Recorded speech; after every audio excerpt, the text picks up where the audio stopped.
Lease की ज़मीन पे और 2 एकड़ गाजर से उसकी शुरुआत हुई थी और हम आज इस मुकाम पे आ गए कि जो सिकंदराबाद है वो आज कैरेट कैपिटल के नाम से भी जाना जाता है। फार्मिंग भी यही होगी, फार्मर भी यही होगा, स्टोरेज भी यही होगी, उसका पोस्ट हार्वेस्ट भी यही होगा, उसकी प्रोसेसिंग भी यही होगी, उसकी मार्केटिंग भी यही होगी।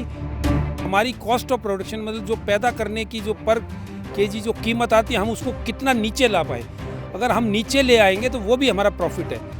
जैसे खेत से कैरेट आई within half an hour उसका ग्रेडिंग, सॉर्टिंग, पॉलिशिंग ऑटोमेटेड वो सब हो गया, तो that brings the quality at par with international level. तो वॉशर पॉलिशर हाइड्रोकूलिंग मशीन है, ये 1 घंटे में 5 टन फिनिश्ड प्रोडक्ट पैक्ड हालत में हमें देगा कैरेट का और बीट रूट का। आपके सामने वो शख्स खड़ा हुआ है कि वो जब अपना प्रोडक्ट गाजर जैसा छोटा सा प्रोडक्ट जिसको गाजर मूली बोल देते हैं, जब मैं जाता हूँ तो मैं हवाई जहाज में जाके बेचने जाता हूँ। आज हम एक ऐसे शख्स के यहाँ पहुँचे हैं जिनका नाम देश के जो सबसे बड़े गाजर उत्पादक हैं उनमें लिया जाता है। आज की तारीख में लगभग 1500 एकड़ में उनके यहाँ गाजर की खेती होती है और सिर्फ खेती ही नहीं, खेत के बाद ये गाजर उनकी यूनिट पर पहुंचती है जहां पर उसकी प्रोसेसिंग भी की जाती है और वो दावा करते हैं कि उनसे सस्ती गाजर सिर्फ खेत से निकली ताज़ा गाजर नहीं बल्कि प्रोसेसिंग के बाद भी जो गाजर होती है वो कोई भी नहीं दे पाएगा। तो चलिए आपको मिलवाते हैं कर्नल सुभाष देशपाल जी से आज और जानते हैं उनके इस पूरे मॉडल को। सुभाष जी, बहुत बहुत स्वागत आज आपका हमारे साथ गाँव जंक्शन चैनल पर। सर ये बताएं, सिर्फ 2 एकड़ से शुरुआत हुई थी जिस यात्रा की, लगभग 25 साल हो गए।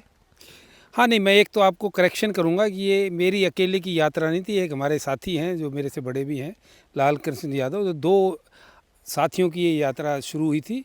ये सही बात है कि लीज़ की ज़मीन पे और 2 एकड़ गाजर से उसकी शुरुआत हुई थी और आज तक हम ये पहुँचे हैं। उसके साथ ये जैसे बोलते हैं कि आप चलते गए, कारवां बनता गया, किसान जुड़ते गए और हम आज इस मुकाम पे आ गए कि जो सिकंदराबाद है वो आज कैरेट कैपिटल के नाम से भी जाना जाता है। आपके यहाँ हम पहले भी आए हैं और आपका वीडियो जो था वो हमारे दर्शकों ने खूब देखा, खूब पसंद किया और आपके काम की बहुत सराहना भी की थी। एक चीज़ जानना चाहेंगे, जब हम आए थे, हमें ध्यान है लगभग 1 साल पहले है, तब ये कारवा 1200 एकड़ पहुँचा था। इस 1 साल में 300 एकड़ तो गाजर की खेती और बढ़ गई आपके यहाँ। नहीं देखिए, आज जो हमारी हिंदुस्तान की आबादी है उसमें प्रोडक्शन सरप्लस प्रोडक्शन नहीं होता, ये थोड़ा मिसमैनेजमेंट हो जाता है बिकॉज क्योंकि हमारे पास स्टोरेज स्पेस है। आज इसका कितना भी बढ़ावा हो सकता है, जैसे जैसे टेक्नोलॉजी बढ़ी, जैसे प्रोसेसिंग बढ़ गया तो उसे हमें और चीज़ की ज़रूरत पड़ेगी। एक नया हमने वॉशिंग लाइन लगाया जो कि इंपोर्ट किया, उससे और कैरेट की ज़रूरत पड़ेगी। तो ये तो हर साल बढ़ता जाएगा और ये सिर्फ हमारा नहीं बढ़ा, क्योंकि यहाँ पर अब आज के दिन सिकंदराबाद में सिर्फ हम अकेले ही नहीं हैं कि जो खेती कर रहे हैं। आज के दिन हज़ारों किसान यहाँ पर खेती कर रहे हैं और मेरे ख्याल में तकरीबन अगर हम 1500 एकड़ पर करें तो 5000 एकड़ से ज़्यादा ये इंग्लिश कैरेट यहाँ पर आज हो रही है। तो ये सबका ही बढ़ता जा रहा है और हर साल बढ़ता जा रहा है। जो मॉडल है आपका ये पूरा गाजर की खेती से लेके और प्रोसेसिंग तक और फिर बाजार तक का, उसके बारे में हमारे दर्शकों को बताइए। देखिए, हमें शुरू में एक चीज़ समझ में आ गया था कि ये जो यहाँ पर हमने देखा समझा, क्योंकि हम तो फौज से आए थे तो इसका नहीं था। जब ट्रैवल किया, विदेश में गए, देखा कि यहाँ पर कोई खेती कर रहा है, कोई किसी का कोल्ड स्टोर है, कोई प्रोसेसिंग कर रहा है, कोई मार्केटिंग कर रहा है, तो ये सब कुछ खिंड मिंड वो था। तो उसमें हर स्टेज पे वेस्टेज आती है और एक दूसरे का इंटरेस्ट नहीं जुड़ता है। हमने इस पूरे सिस्टम को एक जोड़ दिया है कि फार्मिंग भी यही होगी, फार्मर भी यही होगा, स्टोरेज भी यही होगी, उसका पोस्ट हार्वेस्ट भी यही होगा, उसकी प्रोसेसिंग भी यही होगी, उसकी मार्केटिंग भी यही होगी। जब सारी चीज़ों को आपने एक साथ मिला दिया, यानी खेत पे ही फसल भी है, खेत पे ही उसको कोल्ड स्टोरेज में ले जाने की व्यवस्था भी है, बिल्कुल पास में ट्रांसपोर्टेशन घटा, वहीं पर प्रोसेस की भी, इस पूरे मॉडल के लाभ किस तरह से देखते हैं आप? नहीं, लाभ अगर सारी चीज़ एक जगह पे आ जाएगी, मान लो उदाहरण के तौर पे मैंने गाजर उगाई, फिर उसके बाद मैं दूसरे को कहीं जाके कोल्ड स्टोर में रखा, फिर उसके बाद उसको कहीं धोने के लिए ले गया, फिर उसके बाद उसको कहीं मंडी में भेजा, कहीं उसकी प्रोसेसर ले गया, तो वो मॉडल काम नहीं कर सकता। आज हमें चाइना जैसे देश से मुकाबला करना है, तो हमें अपने जो फार्मर को भी, मैं सबको किसान भाइयों को एक चीज़ समझाना चाहूँगा कि हम ये लड़ाई लड़ना छोड़ दें कि हमारा भाव ज़्यादा मिले। हमें आज इस ज़रूरत है कि हमारी कॉस्ट ऑफ प्रोडक्शन मतलब जो पैदा करने की जो पर केजी जो कीमत आती है हम उसको कितना नीचे ला पाए, अगर हम नीचे ले आएंगे तो वो भी हमारा प्रॉफिट है। तो हमने पूरे 25 साल में ये काम किया है कि आज हम ये क्लेम कर सकते हैं, बाकी तो इंस्टीट्यूशंस हैं, सरकार है, वो पता करे कि आज हमारे से सस्ती गाजर कोई भी पैदा नहीं कर सकता।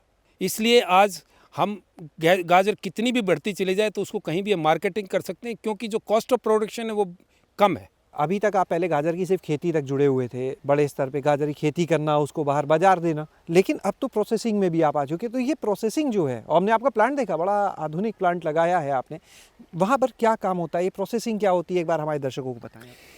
देखिए, एक फार्मर जब किसी फील्ड में पैदा करता है तो उसमें हर तरीके की क्वालिटी निकलती है। जब वो अच्छी फार्मिंग करता है, अच्छे प्रोटोकॉल से फॉलो करता है, अच्छे सीड और ये सब कुछ करता है, मान लो एक मॉडर्न फार्मर है, उसके भी कुछ ना कुछ परसेंटेज जो है वेस्टेज या जो कि रेगुलर साइज़ या रेगुलर वेट या रेगुलर शक्ल में नहीं आएगा।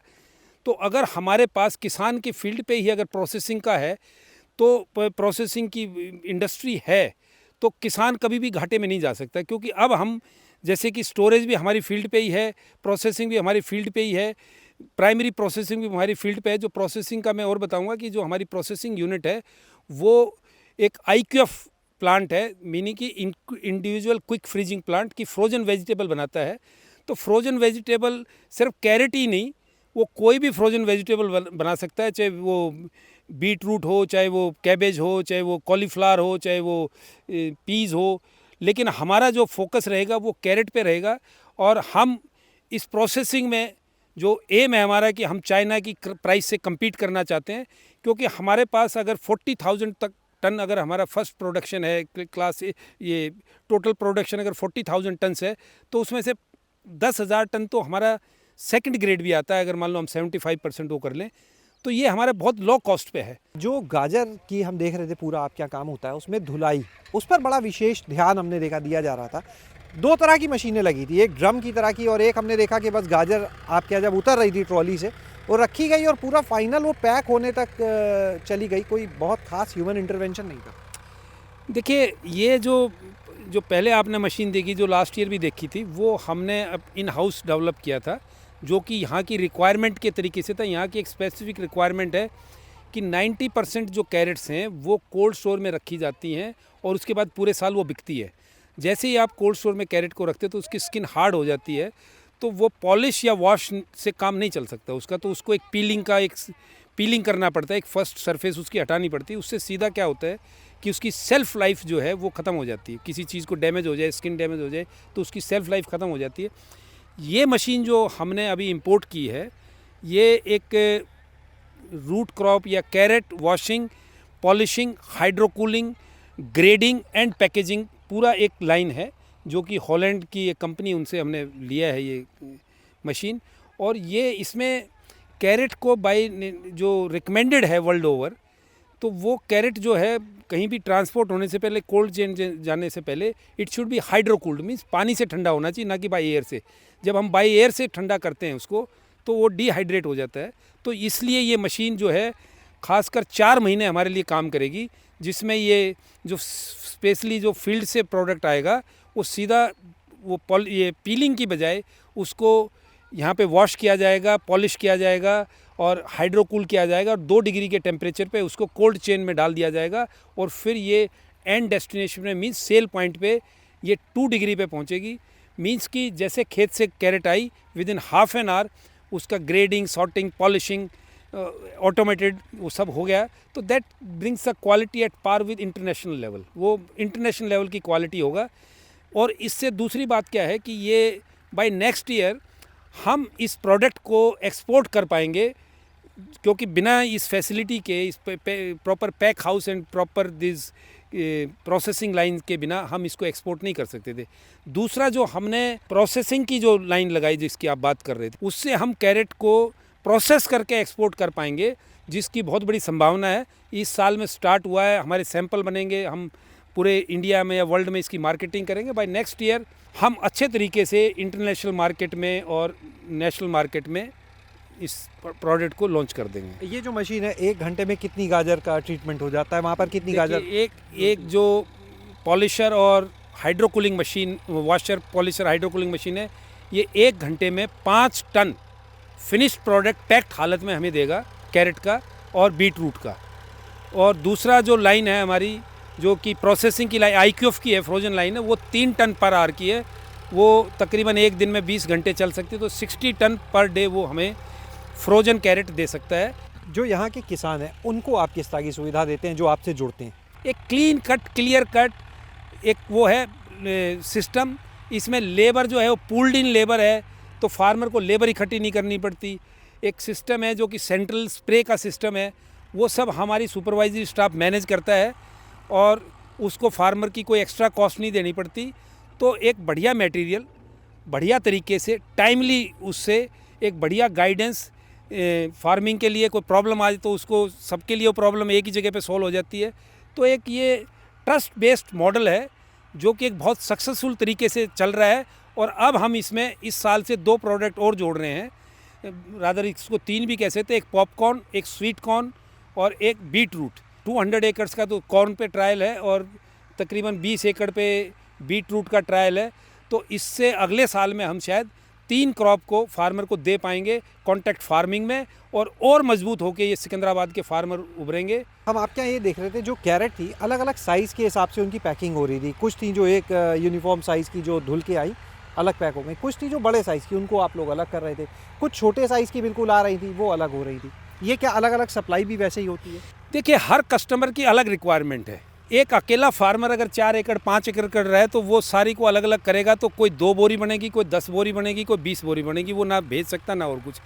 हमारे पास एक एडवांटेज है कि हर रोज़ सैकड़ों टन में सप्लाई होती है। अगर कोई इंडस्ट्री चल रही है उसको छोटी चाहिए, या होटल इंडस्ट्री उसको बड़ी चाहिए, और जो फ्रेश मार्केट में जाता है, टेबल के लिए जाता है, उसको एक मीडियम साइज़ की चाहिए। तो value addition, first value addition हमारे पास यही है कि उसकी ग्रेडिंग हम 4 ग्रेडिंग कर देते हैं, और उससे जो है प्रोडक्ट की ग्रेडिंग, सर हम चाहेंगे बीच में रोक रहे हैं, 4 ग्रेडिंग क्या क्या है ये आप एक बार बताएं। देखिए, एक है बम्पर बोलते हैं हम उसको लोकल, उसमें मोटा। जितनी भी होटल इंडस्ट्री है या प्रोसेसर है वो उस मोटे को प्रेफर करता है, लेकिन मोटा जो घर की गृहिणियाँ हैं वो अगर सब्जी खरीदने जाती हैं या लेने जाती हैं तो वो मोटे को प्रेफर नहीं, बड़े साइज़ को प्रेफर नहीं करती हैं। दूसरा है टॉप ग्रेड, जो कि स्टैंडर्ड साइज़ है, सब कुछ है, मतलब उसमें सब सिमेट्री है, सुंदर है देखने में, एक वो है। तीसरा है जो उससे छोटा ग्रेड होता है, वो छोटे होटल्स वगैरह को जाता है। और फोर्थ है वो प्रोसेसिंग, जो प्रोसेसर है उनको टेढ़ी तिरछी से ज़्यादा फ़र्क नहीं पड़ता है, कोई और भी उसमें कोई कमी हो तो प्रोसेसर को चला जाता है। और जो लास्ट ग्रेड है, जो टूट फूट बहुत छोटी, वो पल्पिंग में चला जाता है। तो अब जैसे प्रोसेसिंग का हमने अपना एक पॉइंट शुरू किया है, जो हम सेकेंडरी प्रोसेसिंग कर रहे हैं, तो वो उसमें भी जाएगा।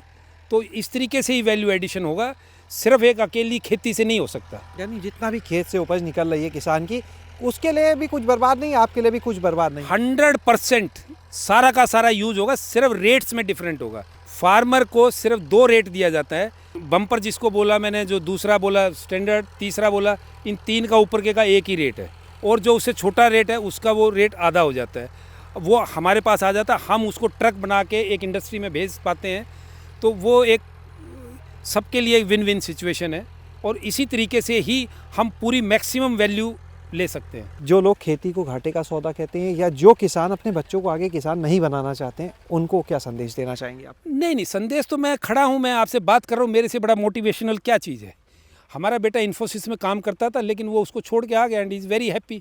मैं आपको बता दूँ, मैं इस खेती में आने के बाद 2 बार माननीय प्रधानमंत्री जी से भेंट कर चुका, राष्ट्रपति जी से भेंट कर चुके, मेरे को उत्तर प्रदेश का गौरव सम्मान प्राप्त हो चुका, जिसमें 11 लाख रुपए का नगद इनाम है, और पता नहीं कितने कितने अवार्ड वगैरह जो भी मतलब है, और कितने इज्जत सम्मान एग्रीकल्चर में मेरे को मिला है।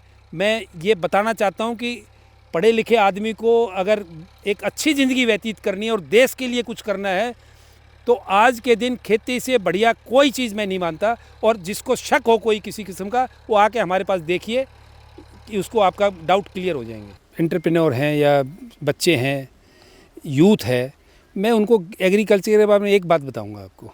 आज आपके सामने वो शख्स खड़ा हुआ है कि वो जब अपना प्रोडक्ट, गाजर जैसा छोटा सा प्रोडक्ट जिसको गाजर मूली बोल देते हैं, जब मैं जाता हूँ तो मैं हवाई जहाज़ में जाके बेचने जाता हूँ। तो यहाँ पर आज आपने कर्नल देसवाल जी को सुना। सर बहुत बहुत शुक्रिया हमारे साथ आज जुड़ने के लिए, यहाँ पर ये जानकारी देने के लिए। तो बहुत अच्छी बात कही उन्होंने कि इस क्षेत्र में तो सबसे ज़्यादा पढ़े लिखे लोगों की ज़रूरत है, जो यहाँ पर आएँ, साइंटिफिक तरीके से, वैज्ञानिक तरीके से खेती को करें, तभी खेती मुनाफे का सौदा भी होगी। उन्होंने कहा इस खेती ने उन्हें एक पहचान दी, एक सम्मान दिया, जो शायद हर जगह ऐसा नहीं मिलता है किसी को।